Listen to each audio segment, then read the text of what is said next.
Meus prezados, este vídeo está sendo feito para explicar, mais uma vez, porque já fizemos vídeos no nosso canal explicando isso, vídeos antigos, e explicar por que a Igreja Católica, entre aspas, teima em deixar a imagem do Cristo pregado na cruz. Ou seja, por que a Igreja Católica não coloca a cruz sem o Cristo, somente a cruz, como os protestantes usam. Por quê? Qual é o valor de estar o Cristo ali, já que o Cristo ressuscitou, já que o Cristo está em espírito, que o Cristo não está mais na cruz, para que deixar o Cristo lá? Ok? Então nós vamos abordar uma outra teologia, dentro também das cartas de São Paulo, para mostrar outra razão para se colocar, para se deixar o Cristo na cruz. Ok? Eu vou deixar também no link, na descrição, o link dos vídeos que nós explicamos essa questão da cruz, da importância do Cristo estar na cruz. Então eu vou deixar os links para que vocês assistam, clicando no link lá da descrição, para saberem os vídeos antigos que nós fizemos sobre isso, ok? Então vamos lá. O texto que nós vamos pegar aqui, é primeira epístola de São Paulo aos Coríntios, capítulo 2, versículos de 1 a 3. Versículos de 1 a 3, capítulo 2 da primeira epístola de São Paulo aos Coríntios.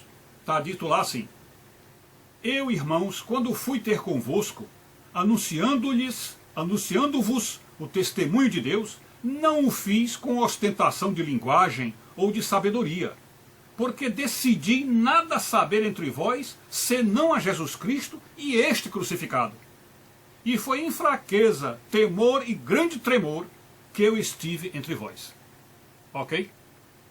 Então, repetindo, no versículo 2, porque decidi nada saber entre vós, senão a Jesus Cristo e este crucificado. Ok?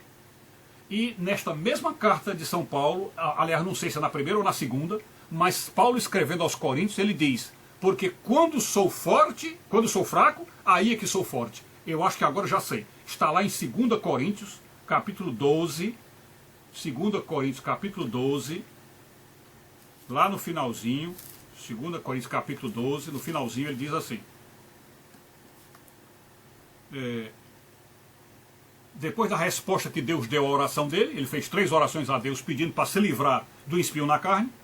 Aí a resposta que Deus deu para Paulo foi o seguinte: a minha graça te basta, porque o poder se aperfeiçoa na fraqueza.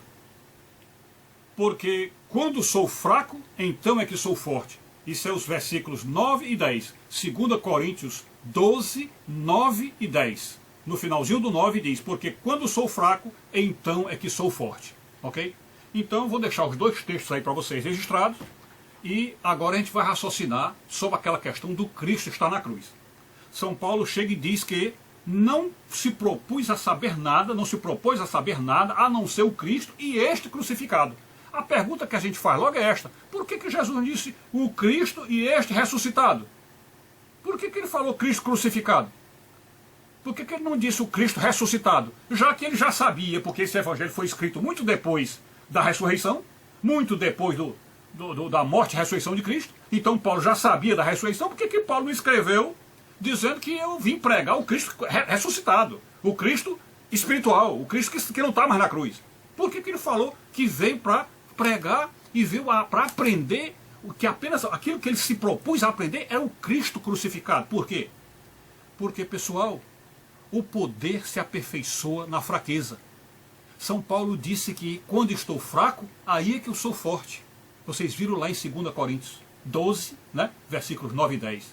Quando sou fraco, aí é que sou forte. Então, coloquem essa compreensão de São Paulo, essa sabedoria, em cima do Cristo morto. Em cima do Cristo morto. Percebem que ele ressuscitou porque a morte dele teria sido o momento de maior fraqueza dele. E se Paulo está dizendo que quando ele é fraco, aí é que ele é forte, imagine isso em Deus. Imagine isso em Deus. Quer dizer, se para São Paulo, ele sendo fraco, aí é que ele é forte, agora imagina Deus, que além de fraco, foi morto, portanto está além da fraqueza, está abaixo da fraqueza. Então se um homem de carne e osso, estando fraco, aí é que ele é forte, imagine um Deus todo-poderoso tendo sido morto. Ora, um Deus todo-poderoso tendo sido morto, ele está muito mais forte após a morte. muito mais forte. E portanto, quando ele ressuscita, o que ele vem mostrar? Olha, eu ressuscitei, eu saí dos mortos, porque o meu poder se aperfeiçoa na fraqueza. O meu poder fica gigantesco quando eu sou fraco. Então quando Paulo diz, novamente lendo, porque decidi nada saber entre vós, senão a Jesus Cristo e esse crucificado, é porque em Jesus crucificado está o Deus poderoso, está o Deus todo-poderoso, está o Deus pleno, aquele Deus que na fraqueza rompe os grilhões da morte e aparece 3 dias depois. Então, o Cristo na cruz, ele além dos mistérios que nós mencionamos nos vídeos anteriores, que estão aí os links deles na descrição, de por que há necessidade do Cristo estar na cruz, para mostrar para o povo, principalmente o povo que entra na igreja, que aquele Senhor que está preso na cruz, que está sangrando na cruz, que está sofrendo na cruz, foi colocado ali por causa dos nossos pecados. Ou seja, o meu pecado levou ele à cruz, o teu pecado levou ele à cruz. Então quando você entra na igreja, você tem que ter este impacto. O pecador tem que ter este impacto. Aquele homem que está ali pregado na cruz, está na cruz porque eu preguei ele na cruz. Eu preguei ele na cruz. Então aquela teologia mostra que você precisa ser humilde para aceitar que você foi um dos assassinos de Jesus. Ok? Então esta é a primeira teologia que nós abordamos nos outros vídeos. Mas e nesta teologia agora? Quando São Paulo diz que nada se propôs a saber a não ser o Cristo crucificado. É porque no Cristo crucificado há muito mais poder, há muito mais sabedoria, há muito mais eloquência. Ali Cristo fala muito mais, ele estando na cruz, ele fala muito mais, ele grita para o mundo, ele diz, estou aqui de braços abertos, sangrando, esperando salvar todos vocês, que vocês venham para os meus braços abertos, que vocês entendam o meu sofrimento, que eu sofri foi por vocês, e eu vim para a cruz sofrer porque vocês me jogaram na cruz. Compreende? Então, isso são os mistérios, é o coroamento dos mistérios, do mistério de Deus na cruz, o grandíssimo mistério de Deus na cruz, que é, vamos dizer assim, entre aspas, substituído na Eucaristia, ou não substituído, mas repetido na Eucaristia, porque é aquele mistério que precisa ficar patente, presente na cabeça das almas, das ovelhas. As ovelhas precisam estar constantemente com aquele sacrifício na cruz presente na cabeça. Por isso é que lá na última ceia ele diz, né? E fazei isto todas as vezes que comerdes e beberdes em memória de mim. Lembra-se? E fazei isto todas as vezes que comerdes e beberdes em memória de mim. Porque tem que estar na memória o sacrifício da cruz, o sofrimento da cruz, o assassinato da cruz, tem que estar na nossa memória constantemente. Para que a gente se lembre que nós somos maus, que nós matamos o Filho de Deus, levamos Deus a experimentar a morte. É isso que nós precisamos ter, porque só assim a gente começa a ter um pouco de humildade e perdemos essa empáfia, essa arrogância, essa presunção de que somos alguma coisa, que temos alguma bondade, que temos algum poder, e tudo isso tem que cair como um castelo de cartas para que nós cheguemos àquela baixeza máxima que João Batista expressou quando Jesus vinha e ele disse, eu não sou digno de desatar-lhe as correias das sandálias.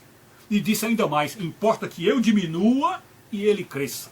Que eu diminua e ele cresça. Então, em nome desta humildade que todos nós precisamos ter, São Paulo disse, eu me propus a não saber nada a não ser o Cristo crucificado. Portanto, na nossa igreja, o Cristo deve estar na cruz. Porque esta é a mensagem mais poderosa, mais grandiosa e mais efetiva para levar realmente a pessoa a um arrependimento. Ok? Então é isso. Fiquem com Deus, saúde e paz, tudo de bom.